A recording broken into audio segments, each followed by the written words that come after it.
اسلام اور کفر کے درمیان حد فاصل نماز ہے۔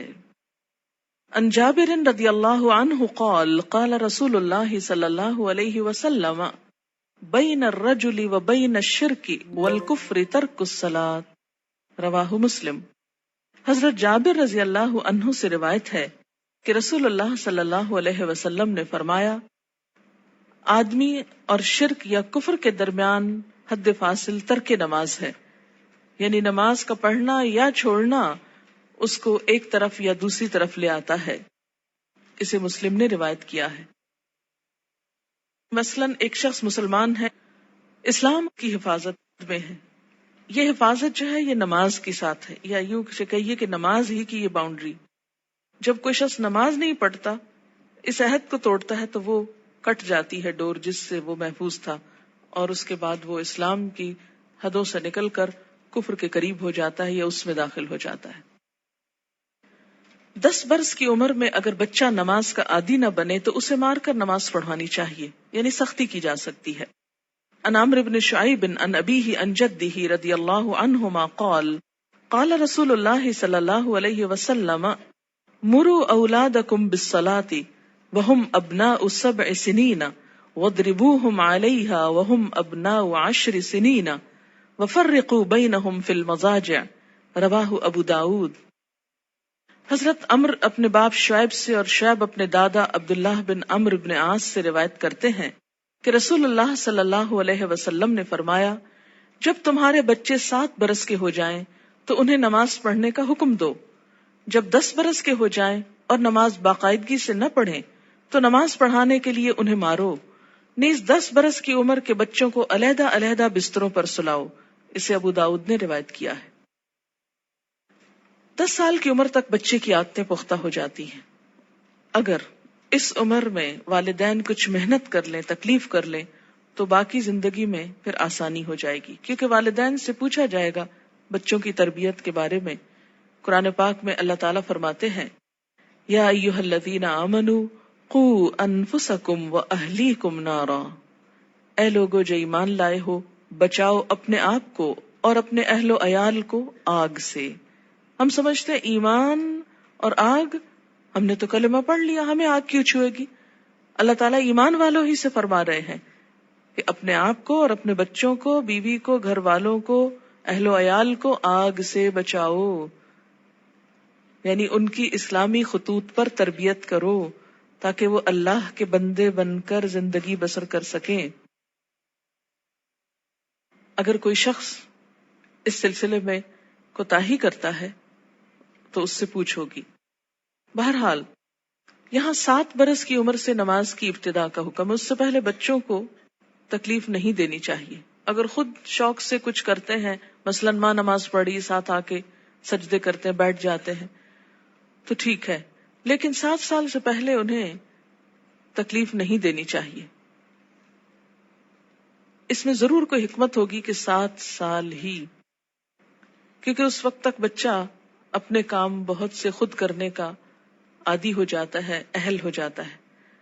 7 سال کے کم عمر بچے کو مثلا 6 سال میں آپ کو ہاتھ بھی دھلانے ہیں، آپ کو منہ بھی دھلانا ہے، تو ماؤں کے لیے ایک بہت تکلیف ہو جاتی، لیکن عام طور پر 7 سال کا بچہ اپنے یہ کام خود کو واش کر سکتا ہے، خود کو صاف کر سکتا ہے، نہا سکتا ہے، وضو کر سکتا ہے۔ تو 7 سال کی عمر میں ابتدا کی جائے اور 3 سال تک نرمی سے اسے نماز کا عادی بنایا جائے۔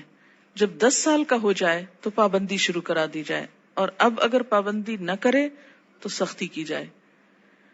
لیکن انشاءاللہ جو 7 سال سے ابتدا کرا دے گا اس کو 10 سال میں سختی کی ضرورت نہیں رہے گی، اور اس میں آپ پھر تدریج سے کام لے سکتے ہیں۔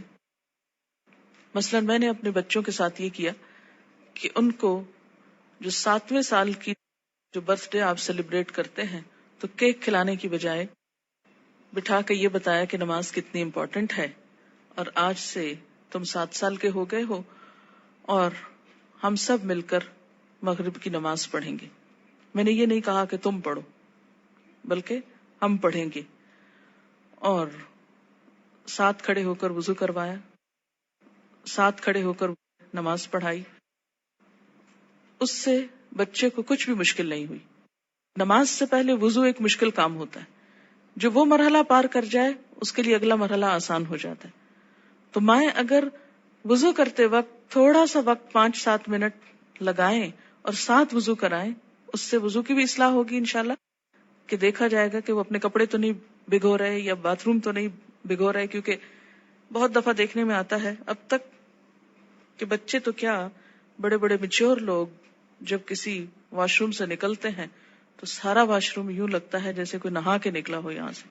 مجھے کبھی سمجھ نہیں آئی کہ اس قدر پانی گرانے کی، کہ جو سنک سے باہر زمین پر بھی پورا پھیل جائے اور کپڑے بھی اور سب کچھ گندا کرے، اس کی آخر کیا وجہ ہے اور اس کی ضرورت کیا ہے؟ جب ہم وضو کرتے ہیں تو نہاتے تو نہیں ہیں، لیکن منظر باتھ روم میں نہانے کا ہی نظر آتا ہے. خیر، اب دیکھیں کہ بچوں کو جب وضو کرائیں تو اس وقت بھی انہیں بتائیں کہ پانی بہت نہیں استعمال کرنا، اور کس طریقے سے وہ کریں گے. انشاءاللہ اس کا طریقہ آگے پورا آئے گا، آپ اپنا سب چیک کر لیجئے، بچوں کا بھی کر لیجئے. پھر اس کے بعد یہ کہ ساتھ کھڑا کر کے نماز پڑھائیں، کیونکہ تنہا نماز پڑھنے میں کوتاہی ہوتی ہے، مشکل لگتی ہے. جب ساتھ ماں ہوتی ہے تو بچے کو بہت ڈھارس ہوتی اور آسانی سے نماز پڑھ لیتا ہے. 1 آدھ مہینہ آپ صرف ایک ہی نماز پڑھائیں، پھر اس کے بعد عصر کی ساتھ شروع کر لیں، پھر ظہر کی کر لیں. ظہر میں اگر صرف فرض بھی پڑھ لیں تو کافی ہیں. پھر اسی طرح عشاء پر لے آئیں، پھر فجر پر. 10 سال کی عمر تک اگر وہ اپنی مرضی سے فجر اٹھ کے پڑھ لیتے ہیں تو کوئی بات نہیں، لیکن 10 سال کے بعد پھر فجر سورج نکلنے سے پہلے. اور پھر آہستہ آہستہ سنت کی رغبت بھی. فجر کی تو سنت خیر پڑھی ہی جائے گی، لیکن باقی نمازوں میں آہستہ آہستہ رغبت، حتیٰ کہ جب بالغ ہوں، 12 سال 13 14، مختلف بچوں کی مختلف بلوغت کی عمر ہوتی ہے، تو اس وقت پھر ان کو دین کی ایسی باتیں ساتھ پڑھائیں کہ جس سے ان کے دل میں سنت پڑھنے کی، نفل پڑھنے کی محبت پیدا ہو جائے، اور وہ نماز سے بھاگے نہیں بلکہ نماز سے محبت کرے، ایسی ہی جیسے اللہ کے رسول صلی اللہ علیہ وسلم فرماتے تھے، اٹھو بلال، نماز قائم کرو اور ہمیں راحت پہنچاؤ. کہ نماز ایک خوشی کی خبر بن جائے، نہ کہ ایک پریشانی کی. اور اس میں تھوڑی سی محنت کی ضرورت ہے. اگر کوئی بچہ محنت کے باوجود، کوشش کے باوجود نہ پڑھنے کی طرف آئے تو پھر خصوصی طور پر دعا مانگے، نفل حاجت کے پڑھ کر خصوصی دعا بچے کے لیے مانگے کہ اللہ تعالیٰ اس کے لیے یہ کام آسان کر دے اور اس کے دل میں یہ محبت پیدا کر دے. آپ دیکھیں کہ اگر آپ بچوں کو نماز کا عادی کر دیں گے تو آپ کو کتنا فائدہ ہے کہ ہر نماز میں جب وہ پڑھیں گے ربنا اغفر لی ولوالدی، یعنی ہر نماز کے اندر وہ آپ کے لیے دعائیں کریں گے. ربنا اغفر لی ولوالدی، اللہ مجھ کو معاف کر دے اور میرے والدین کو کر دے. مفت کی دعائیں ملتی جائیں گی ساری زندگی. دنیا سے چلے بھی جائیں تو پیچھے سے بچے دعائیں کریں گے، ورنہ الگ سے کس کو یاد رہتا ہے کہ وہ دعا کرے. اور ایسے ہی بچے پھر ماں باپ کے لیے صدقہ جاریہ ہو جاتے ہیں. صرف نماز اثر کا فوت ہونا ایسا ہے جیسے کسی کا مال اور اہل و عیال لٹ جائے. عن ابن عمر رضی اللہ عنہما قال قال رسول اللہ صلی اللہ علیہ وسلم الذي تفوته صلاة العصر فكأنما وتر أهله وماله متفق علیہ. حضرت عبداللہ بن عمر سے روایت ہے، رسول اللہ صلی اللہ علیہ وسلم نے فرمایا، جس شخص کی نماز عصر فوت ہو جائے اس کی حالت اس شخص کی طرح ہے جس کا اہل و عیال اور مال و اسباب ہلاک ہو گیا ہو. صرف نماز عصر قضا کرنا ایسا ہے گویا کسی کا گھر گر جائے، بال بچے سب مر جائیں اس میں، اور پورا مال بھی تباہ ہو جائے، یا گھر والوں سمیت گھر کو آگ لگ جائے اور ہر چیز راکھ ہو جائے. ایسا حادثہ اگر کہیں ہو جائے تو انسان دنوں یاد رکھتا ہے، لیکن نماز قضا کر کے کتنا دکھ اور تکلیف ہم محسوس کرتے ہیں، وہ ہم سب اپنے دلوں سے پوچھ سکتے ہیں۔ یہ نقصان دنیا میں نظر نہیں آتا، اس لیے دکھ بھی نہیں ہوتا۔ آخرت کے دن یہ نقصان نظر آئے گا اور تلافی کی کوئی صورت نہ ہوگی، کوئی موقع نہ ہوگا۔ اچھا، یہ جو حدیث ہے یہ بخاری اور مسلم نے روایت کی ہے، یعنی متفق علیہ حدیث ہے، یعنی کوئی ایسی کھیل مذاق کی بات نہیں ہے کہ ایسی ڈرا رہے ہیں۔ نماز سے غفلت کی سزا۔ حضرت سمرہ بن جندب رضی اللہ تعالی عنہ روایت کرتے ہیں کہ آن حضور صلی اللہ علیہ وسلم اپنے اصحاب سے پوچھا کرتے، کیا تم میں سے کسی نے کوئی خواب دیکھا ہے؟ سمرہ کہتے ہیں پھر اللہ تعالیٰ جس کے لیے چاہتا وہ اپنا خواب بیان کرتا، یعنی اللہ کے اذن سے لوگ اپنا خواب بیان کرتے۔ ایک دن صبح کے وقت ایسا ہوا، آن حضرت صلی اللہ علیہ وسلم نے فرمایا، گزشتہ رات کو میرے پاس 2 فرشتے آئے، جبرائیل اور میکائیل علیہ السلام۔ دونوں نے مجھ کو اٹھایا اور کہنے لگے چلو۔ میں ان کے ساتھ چلا۔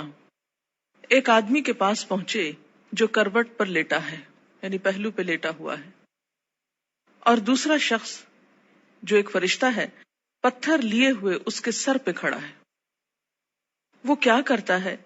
جھک کر پتھر سے اس کا سر کچل ڈالتا ہے، یعنی کھڑا آدمی جھک کر پتھر سے سر کچلتا ہے اور پتھر ڈھلک کر ادھر آ جاتا ہے،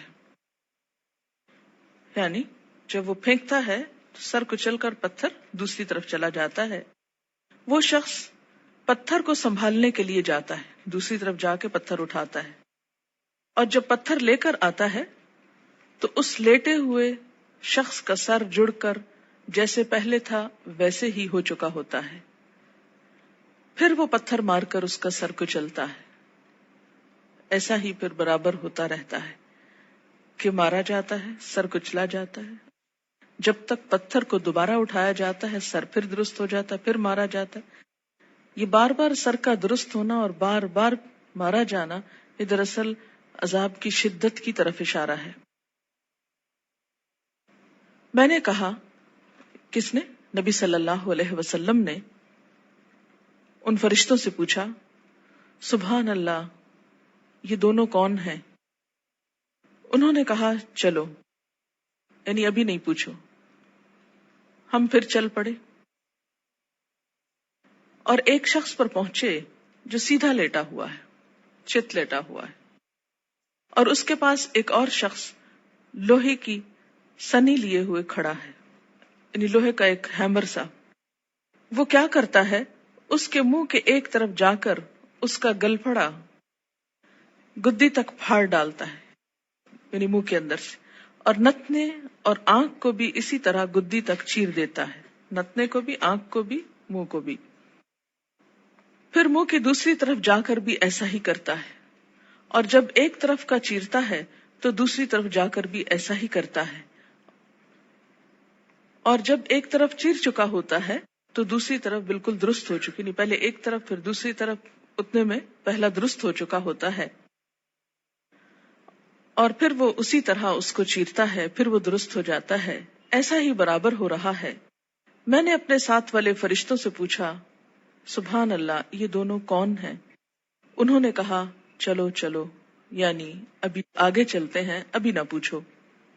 خیر، پھر ہم تینوں چلے، ایک گڑھے پر پہنچے جو تندور کی طرح تھا۔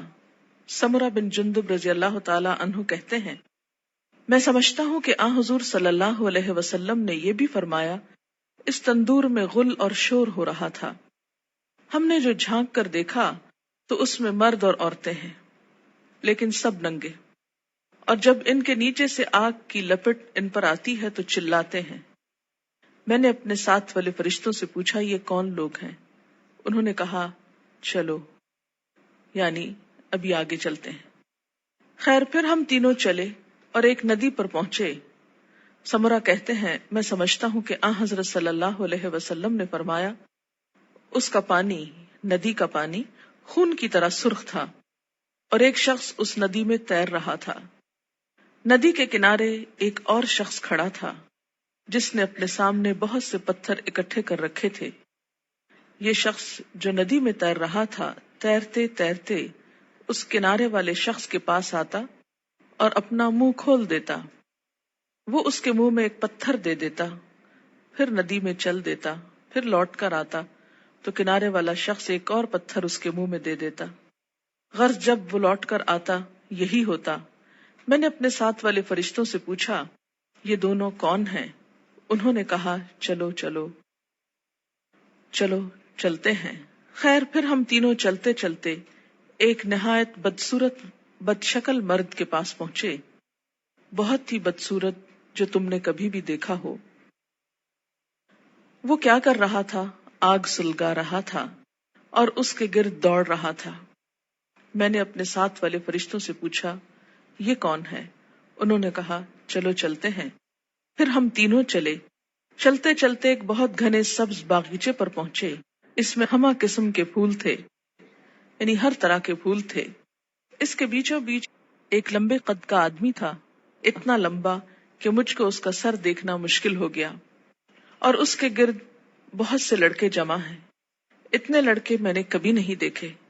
میں نے اپنے ساتھ والے فرشتوں سے پوچھا، یہ لمبا شخص کون ہے اور یہ لڑکے کون ہیں؟ انہوں نے کہا، چلو چلتے ہیں، ابھی نہ پوچھو۔ خیر، پھر ہم تینوں چلے اور ایک بڑے باغ پر پہنچے۔ ایسا بڑا باغ اور عمدہ باغ میں نے کبھی نہیں دیکھا۔ میرے ساتھ والے فرشتوں نے مجھ سے کہا، اس باغ میں ایک درخت تھا، اس پر چڑھ جا۔ ہم تینوں اس پہ چڑھ گئے اور جاتے جاتے ایک شہر پر پہنچے جو سونے چاندی کی اینٹوں سے بنایا گیا تھا۔ ہم نے اس شہر کے دروازے پر آ کر دروازے کو کھلوایا، دروازہ کھولا گیا، ہم اس کے اندر گئے۔ وہاں ہم کو ایسے آدمی ملے کہ ان کا آدھا دھڑ تو نہایت خوبصورت، بہت ہی خوبصورت، جو کبھی تم نے دیکھا ہو، اور آدھا بدصورت۔ میرے ساتھ والے فرشتوں نے ان سے کہا، جاؤ اس ندی میں گر پڑو، غوطہ لگاؤ۔ وہاں ایک اور ندی دکھائی دی جو چوڑائی میں بہہ رہی تھی، اس کا پانی دودھ کی طرح سفید تھا۔ غرض یہ آدمی اس ندی میں کود پڑے، پھر جو لوٹ کر ہمارے پاس آئے تو ان کی بدصورتی جاتی رہی، ان کا پورا جسم خوبصورت ہو گیا۔ اب میرے ساتھ والے فرشتے کہنے لگے، یہ شہر جنت العدن ہے۔ قرآن پاک میں آتا نا، جنات عدن، ہمیشہ رہنے والا باغ، ایور گرین، اور یہی تمہارا مقام ہے۔ میری آنکھ جو اوپر اٹھی تو کیا دیکھتا ہوں، ایک محل ہے سفید ابر کی طرح، یعنی بادل کی طرح۔ ان فرشتوں نے کہا، یہ تمہارا گھر ہے۔ میں نے کہا، اللہ تم کو برکت دے، مجھ کو چھوڑو، میں اپنے گھر میں جاؤں۔ انہوں نے کہا، نہیں، ابھی تم اس گھر میں نہیں جا سکتے، لیکن بعد میں تم اس میں داخل ہوگے۔ میں نے کہا، اچھا، خیر۔ اس رات کو میں نے جو عجیب عجیب باتیں دیکھی تو ان کی حقیقت بیان کرو۔ انہوں نے کہا، ہاں، اب ہم تم سے ان کی حقیقت بیان کرتے ہیں۔ پہلا شخص جو تم نے دیکھا، جس کا سر پتھر سے کچلا جا رہا تھا، یہ وہ شخص ہے جس نے قرآن سیکھ کر اس کو چھوڑ دیا تھا۔ فرض نماز کا وقت قضا ہو جاتا اور وہ سویا رہتا۔ یعنی ایک ہی شخص کے دو عیب تھے۔ نمبر ایک، قرآن سیکھ کر اس کو چھوڑ دیا، یعنی پھر ویسا ہی ہو گیا جیسے اس نے کبھی اس کو پڑھا ہی نہ تھا۔ اور دوسرا قصور، فرض نماز کا وقت قضا ہو جاتا اور وہ سویا رہتا، جیسے فجر کے وقت نہ اٹھنا خاص طور پر۔ وہ شخص جس کے گل پھڑے اور نتنے اور آنکھیں گدی تک چیر رہے تھے، وہ دنیا میں کیا کرتا تھا؟ صبح کو گھر سے نکلتے ہی ایک جھوٹی خبر تراشتا، لوگوں سے کہتا، یعنی پھر بیان کرتا، وہ خبر سارے جہان میں پھیل جاتی۔ یعنی مشغلے کے طور پر کیا اس نے کام اپنا رکھا تھا؟ جھوٹی خبر گھڑنا اور اس کو پھیلا دینا، اور وہ سارے جہان میں پھیل جاتی۔ اور ننگے مرد اور عورت جو تم نے تندور میں دیکھے، وہ زنا کرنے والے اور زنا کرنے والیاں ہیں، یعنی وہ مرد اور عورت جن کے ایکسٹرا میریٹل ریلیشنز تھے دنیا میں۔ اور وہ شخص جو ندی میں تیر رہا تھا، اس کے منہ میں پتھر دیے جاتے تھے، یہ سود خور ہے۔ اور وہ بدصورت شخص جو آگ سلگا رہا تھا اور اس کے گرد دوڑ رہا تھا، وہ دوزخ کا داروغہ ہے، اس کا نام کیا ہے؟ قرآن پاک میں کیا آتا ہے؟ مالک. مالک نامی لمبا شخص جو باغیچے میں ملا تھا وہ ابراہیم علیہ السلام پیغمبر ہیں. ان کے گرد وہ لوگ ہیں جو اسلام کی فطرت پر مرے، یعنی توحید پر. سمرہ کہتے ہیں بعض مسلمانوں نے آپ صلی اللہ علیہ وسلم سے عرض کیا، یا رسول اللہ صلی اللہ علیہ وسلم، اور مشرکوں کے بچے جو نابالغ مرتے ہیں وہ بھی ان میں داخل ہیں؟ آپ نے فرمایا ہاں، مشرکوں کے بچے بھی، کیونکہ ہر بچہ فطرت پر پیدا ہوتا ہے نا، جب تک اس کا شعور اپنا نہیں جاگ جاتا. اب رہے وہ لوگ جن کا آدھا دھڑ خوبصورت تھا آدھا دھڑ بدصورت. یہ وہ لوگ تھے جنہوں نے دنیا میں اچھے اور برے سب طرح کے کام کیے، یعنی کچھ کام ان کے اچھے تھے اور کچھ کام ان کے برے تھے، آدھے خوبصورت آدھے بدصورت.